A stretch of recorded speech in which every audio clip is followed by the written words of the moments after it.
بھلا کس نے آسمانوں اور زمین کو پیدا کیا اور کس نے تمہارے لیے آسمان سے پانی برسایا؟ پھر ہم نے اس سے سرسبز باغ اگائے. تمہارا کام تو نہ تھا کہ تم ان کے درختوں کو اگاتے. تو کیا اللہ کے ساتھ کوئی اور بھی معبود ہے؟ ہرگز نہیں، بلکہ یہ لوگ رستے سے الگ ہو رہے ہیں. بھلا کس نے زمین کو قرارگاہ بنایا اور اس کے بیچ نہریں بنائیں اور اس کے لیے پہاڑ بنائے، اور کس نے دو دریاؤں کے بیچ اوٹ بنائی؟ یہ سب کچھ اللہ نے بنایا. تو کیا اللہ کے ساتھ کوئی اور معبود بھی ہے؟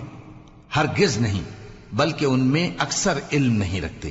بھلا کون بے قرار کی التجا قبول کرتا ہے جب وہ اس سے دعا کرتا ہے، اور کون اس کی تکلیف کو دور کرتا ہے، اور کون تم کو زمین میں اگلوں کا جانشین بناتا ہے؟ یہ سب کچھ اللہ کرتا ہے. تو کیا اللہ کے ساتھ کوئی اور معبود بھی ہے؟ ہرگز نہیں، مگر تم بہت کم غور کرتے ہو. بھلا کون تم کو جنگل اور دریا کے اندھیروں میں رستہ بتاتا، اور کون ہواؤں کو اپنی رحمت کے آگے خوشخبری بنا کر بھیجتا ہے؟ یہ سب کچھ اللہ کرتا ہے. تو کیا اللہ کے ساتھ کوئی اور معبود بھی ہے؟ ہرگز نہیں. یہ لوگ جو شرک کرتے ہیں اللہ کی شان اس سے بلند ہے.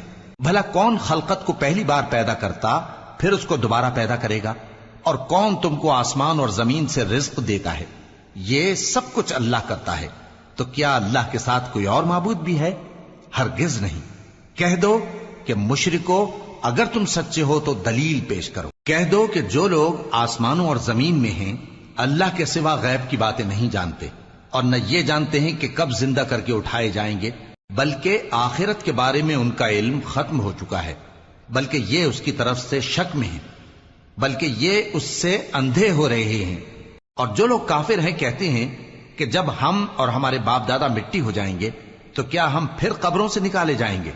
یہ وعدہ ہم سے اور ہمارے باپ دادا سے پہلے سے ہوتا چلا آیا ہے. کہاں کا اٹھنا اور کیسی قیامت؟ یہ تو صرف پہلے لوگوں کی کہانیاں ہیں. کہہ دو کہ ملک میں چلو پھرو، پھر دیکھو کہ گناہگاروں کا انجام کیا ہوا ہے، اور ان کے حال پر غم نہ کرنا، اور نہ ان چالوں سے جو یہ کر رہے ہیں تنگ دل ہونا. اور کہتے ہیں کہ اگر تم سچے ہو تو یہ وعدہ کب پورا ہوگا؟ کہہ دو کہ جس عذاب کے لیے تم جلدی کر رہے ہو شاید اس میں سے کچھ تمہارے نزدیک آ پہنچا ہو، اور تمہارا پروردگار تو لوگوں پر فضل کرنے والا ہے، لیکن ان میں سے اکثر شکر نہیں کرتے. اور جو باتیں ان کے سینوں میں پوشیدہ ہوتی ہیں اور جو کام وہ ظاہر کرتے ہیں تمہارا پروردگار ان سب کو جانتا ہے. اور آسمانوں اور زمین میں کوئی پوشیدہ چیز نہیں ہے مگر یہ کہ وہ ایک کتاب روشن میں لکھی ہوئی ہے. بے شک یہ قرآن بنی اسرائیل کے سامنے اکثر باتیں جن میں وہ اختلاف کرتے ہیں بیان کر دیتا ہے، اور بے شک یہ مومنوں کے لیے ہدایت اور رحمت ہے. تمہارا پروردگار قیامت کے روز ان میں اپنے حکم سے فیصلہ کر دے گا، اور وہ غالب ہے، علم والا ہے. تو اللہ پر بھروسہ رکھو، تم تو صاف حق پر ہو. کچھ شک نہیں کہ تم مردوں کو بات نہیں سنا سکتے، اور نہ بہروں کو جبکہ وہ پیٹ پھیر لیں آواز سنا سکتے ہو، اور نہ اندھوں کو گمراہی سے نکال کر رستہ دکھا سکتے ہو. تم تو انہی کو سنا سکتے ہو جو ہماری آیتوں پر ایمان لاتے ہیں، پھر وہ فرما بردار ہو جاتے ہیں. اور جب ان کے بارے میں عذاب کا وعدہ پورا ہوگا تو ہم ان کے لیے زمین میں سے ایک جانور نکالیں گے جو ان سے باتیں کرے گا. یہ ہم اس لیے کریں گے کہ لوگ ہماری آیتوں پر ایمان نہیں لاتے تھے. اور جس روز ہم ہر امت میں سے ایک بڑے گروہ کو جمع کریں گے جو ہماری آیتوں کی تکذیب کرتے تھے، پھر ان کی جماعت بندی کی جائے گی یہاں تک کہ جب سب آ جائیں گے تو اللہ فرمائے گا کہ کیا تم نے میری آیتوں کو جھٹلا دیا تھا، حالانکہ تم نے اپنے علم سے ان کا احاطہ تو کیا ہی نہ تھا. بھلا تم کیا کرتے رہتے تھے؟ اور ان کے ظلم کے سبب ان کے حق میں وعدہ عذاب پورا ہو کر رہے گا تو وہ بول بھی نہ سکیں گے.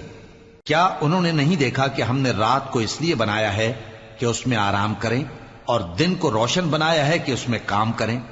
بے شک اس میں مومن لوگوں کے لیے نشانیاں ہیں. اور جس روز سور پھونکا جائے گا تو جو لوگ آسمانوں میں اور جو زمین میں ہیں سب گھبرا اٹھیں گے مگر وہ جسے اللہ چاہے، اور سب اس کے پاس عاجز ہو کر چلے آئیں گے. اور تم پہاڑوں کو دیکھتے ہو تو خیال کرتے ہو کہ مضبوط جمے ہوئے ہیں، مگر وہ اس روز اس طرح اڑتے پھریں گے جیسے بادل. یہ اللہ کی کاریگری ہے جس نے ہر چیز کو مضبوط بنایا. بے شک وہ تمہارے سب افعال سے باخبر ہے۔ جو شخص نیکی لے کر آئے گا تو اس کے لیے اس سے بہتر بدلہ تیار ہے، اور ایسے لوگ اس روز گھبراہٹ سے بے خوف ہوں گے، اور جو برائی لے کر آئے گا تو ایسے لوگ اوندھے منہ دوزخ میں ڈال دیے جائیں گے۔ تم کو تو انہی اعمال کا بدلہ ملے گا جو تم کرتے رہے ہو۔ کہہ دو مجھ کو یہی ارشاد ہوا ہے کہ اس شہر مکہ کے مالک کی عبادت کروں جس نے اس کو محترم بنایا ہے، اور ہر چیز اسی کی ہے، اور مجھے یہ بھی حکم ہوا ہے کہ میں فرما بردار رہوں، اور یہ بھی کہ قرآن پڑھا کروں۔ اب جو شخص راہ راست اختیار کرتا ہے تو اپنے ہی فائدے کے لیے اختیار کرتا ہے، اور جو گمراہ رہتا ہے تو کہہ دو کہ میں تو صرف خبردار کرنے والا ہوں۔ اور کہو کہ اللہ کا شکر ہے وہ تم کو عنقریب اپنی نشانیاں دکھائے گا تو تم ان کو پہچان لو گے، اور جو کام تم کرتے ہو تمہارا پروردگار ان سے بے خبر نہیں ہے۔ شروع اللہ کا نام لے کر جو بڑا مہربان نہایت رحم والا ہے۔ طاسیم میم، یہ کتاب روشن کی آیتیں ہیں۔ اے پیغمبر، ہم تمہیں موسیٰ اور فرعون کے کچھ حالات مومن لوگوں کے سنانے کے لیے صحیح صحیح سناتے ہیں کہ فرعون نے ملک میں سر اٹھا رکھا تھا اور وہاں کے باشندوں کو گروہ گروہ بنا رکھا تھا۔ ان میں سے ایک گروہ کو یہاں تک کمزور کر دیا تھا کہ ان کے بیٹوں کو ذبح کر ڈالتا اور ان کی لڑکیوں کو زندہ رہنے دیتا۔ بے شک وہ مفسدوں میں تھا، اور ہم چاہتے تھے کہ جو لوگ ملک میں کمزور کر دیے گئے ہیں ان پر احسان کریں اور ان کو پیشوا بنائیں اور انہیں ملک کا وارث بنائیں، اور ملک میں ان کو قدرت دیں، اور فرعون اور حامان اور ان کے لشکر کو وہ چیز دکھا دیں جس سے وہ ڈرتے تھے۔ اور ہم نے موسیٰ کی ماں کی طرف وحی بھیجی کہ اس کو دودھ پلاؤ، پھر جب تم کو اس کے بارے میں کچھ خوف پیدا ہو تو اسے دریا میں ڈال دینا، اور نہ تو خوف کرنا اور نہ رنج کرنا، ہم اس کو تمہارے پاس واپس پہنچا دیں گے اور بعد میں اسے پیغمبر بنا دیں گے۔ سو فرعون کے لوگوں نے اس کو اٹھا لیا، اس لیے کہ نتیجہ یہ ہونا تھا کہ وہ ان کا دشمن اور ان کے لیے موجب غم ہو۔ بے شک فرعون اور حامان اور ان کے لشکر غلطی پر تھے، اور فرعون کی بیوی نے کہا کہ یہ میری اور تمہاری دونوں کی آنکھوں کی ٹھنڈک ہے، اس کو قتل نہ کرنا، شاید یہ ہمیں فائدہ پہنچائے یا ہم اسے بیٹا بنا لیں، اور وہ انجام سے بے خبر تھے۔ اور موسیٰ کی ماں کا دل بے قرار ہو گیا، اگر ہم ان کے دل کو مضبوط نہ کر دیتے تو قریب تھا کہ وہ اس غم کو ظاہر کر دیتی۔ ہم چاہتے تھے کہ وہ مومنوں میں رہیں، اور والدہ موسیٰ نے اس کی بہن سے کہا کہ اس کے پیچھے پیچھے چلی جا، تو وہ اسے دور سے دیکھتی رہی، اور ان لوگوں کو کچھ خبر نہ تھی، اور ہم نے پہلے ہی سے اس پر دائیوں کے دودھ حرام کر دیے تھے۔ تو موسیٰ کی بہن نے کہا کہ میں تمہیں ایسے گھر والے بتاؤں کہ تمہارے لیے اس بچے کو پالیں اور اس کی خیر خواہی سے پرورش کریں۔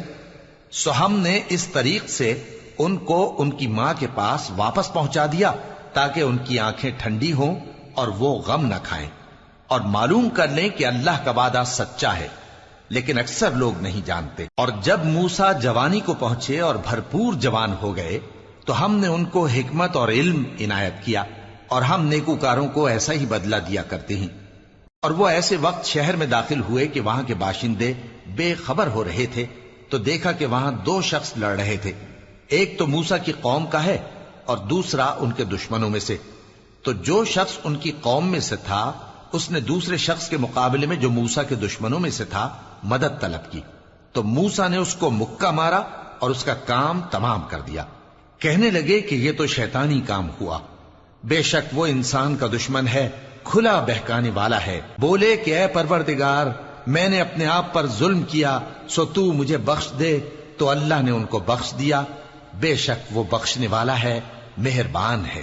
کہنے لگے کہ اے پروردگار، تو نے جو مجھ پر مہربانی فرمائی ہے تو میں بھی آئندہ کبھی گناہ گاروں کا مددگار نہ بنوں گا۔ الغرض صبح کے وقت شہر میں ڈرتے ڈرتے داخل ہوئے کہ دیکھیں کیا ہوتا ہے، تو ناگہاں وہی شخص جس نے کل ان سے مدد مانگی تھی پھر ان کو پکار رہا ہے۔ موسیٰ نے اس سے کہا کہ تو بڑا بہکا ہوا ہے۔ پھر جب موسیٰ نے ارادہ کیا کہ اس شخص کو جو ان دونوں کا دشمن تھا پکڑ لیں، تو وہ بول اٹھا کہ جس طرح تم نے کل ایک شخص کو مار ڈالا تھا اسی طرح چاہتے ہو کہ تم مجھے بھی مار ڈالو۔ تم تو یہی چاہتے ہو کہ ملک میں ظلم و ستم کرتے پھرو، اور یہ نہیں چاہتے کہ صلح کرانے والوں میں سے ہو جاؤ۔ اور ایک شخص شہر کی پرلی طرف سے دوڑتا ہوا آیا، بولا کہ اے موسیٰ، اہل دربار تمہارے بارے میں مشورے کرتے ہیں کہ تم کو مار ڈالیں، سو تم یہاں سے نکل جاؤ، میں تمہارا خیر خواہ ہوں۔ چنانچہ موسیٰ وہاں سے ڈرتے ڈرتے نکل کھڑے ہوئے کہ دیکھیں کیا ہوتا ہے، اور دعا کرنے لگے کہ اے پروردگار مجھے ظالم لوگوں سے نجات دے۔ اور جب انہوں نے مدین کی طرف رخ کیا تو کہنے لگے امید ہے کہ میرا پروردگار مجھے سیدھا رستہ بتائے۔ اور جب مدین کے پانی کے مقام پر پہنچے تو دیکھا کہ وہاں لوگ جمع ہو رہے اور اپنے مویشیوں کو پانی پلا رہے ہیں، اور ان کے ایک طرف دو عورتیں اپنی بکریوں کو روکے کھڑی ہیں۔ موسیٰ نے ان سے کہا تمہارا کیا کام ہے؟ وہ بولی کہ جب تک چرواہے اپنے جانوروں کو لے نہ جائیں ہم پانی نہیں پلا سکتے، اور ہمارے والد بڑی عمر کے بوڑھے ہیں۔ تو موسیٰ نے ان کے لیے بکریوں کو پانی پلا دیا، پھر سائے کی طرف چلے گئے اور کہنے لگے کہ پروردگار میں اس کا محتاج ہوں کہ تو مجھ پر اپنی نعمت نازل فرمائے۔ تھوڑی دیر کے بعد ان میں سے ایک عورت جو شرماتی اور لجاتی چلی آتی تھی موسیٰ کے پاس آئی، کہنے لگی کہ تم کو میرے والد بلاتے ہیں کہ تم نے جو ہمارے لیے پانی پلایا تھا اس کی تم کو اجرت دیں۔ پھر جب وہ ان کے پاس آئے اور ان سے اپنا ماجرا بیان کیا تو انہوں نے کہا کہ کچھ خوف نہ کرو، تم ظالم لوگوں سے بچ آئے ہو۔ ایک لڑکی بولی کہ ابا ان کو نوکر رکھ لیجئے، کیونکہ بہترین نوکر جو آپ رکھیں وہ ہے جو توانا ہو، امانت دار ہو۔ انہوں نے موسیٰ سے کہا کہ میں چاہتا ہوں کہ اپنی ان دو بیٹیوں میں سے ایک کو تم سے بیاہ دوں، اس عہد پر کہ تم 8 برس میری خدمت کرو، پھر اگر 10 سال پورے کر دو تو وہ تمہاری طرف سے احسان ہوگا، اور میں تم پر تکلیف ڈالنی نہیں چاہتا، تم مجھے انشاءاللہ نیک لوگوں میں پاؤ گے۔ موسیٰ نے کہا کہ مجھ میں اور آپ میں یہ عہد پختہ ہوا، میں جو مدت چاہوں پوری کر دوں، پھر مجھ پر کوئی زیادتی نہ ہو، اور ہم جو معاہدہ کرتے ہیں اللہ اس پر گواہ ہے۔ پھر جب موسیٰ نے مدت پوری کر دی اور اپنے گھر کے لوگوں کو لے کر چلے تو طور کی طرف سے آگ دکھائی دی۔ وہ اپنے گھر والوں سے کہنے لگے کہ تم یہاں ٹھہرو، مجھے آگ نظر آئی ہے، شاید میں وہاں سے رستے کا کچھ پتہ لاؤں یا آگ کا انگارہ لے آؤں تاکہ تم آگ تاپو۔ سو جب اس کے پاس پہنچے تو میدان کے دائیں کنارے سے ایک مبارک جگہ میں ایک درخت میں سے آواز آئی کہ اے موسیٰ یہ میں ہوں اللہ تمام جہانوں کا پروردگار، اور یہ کہ اپنی لاٹھی ڈال دو۔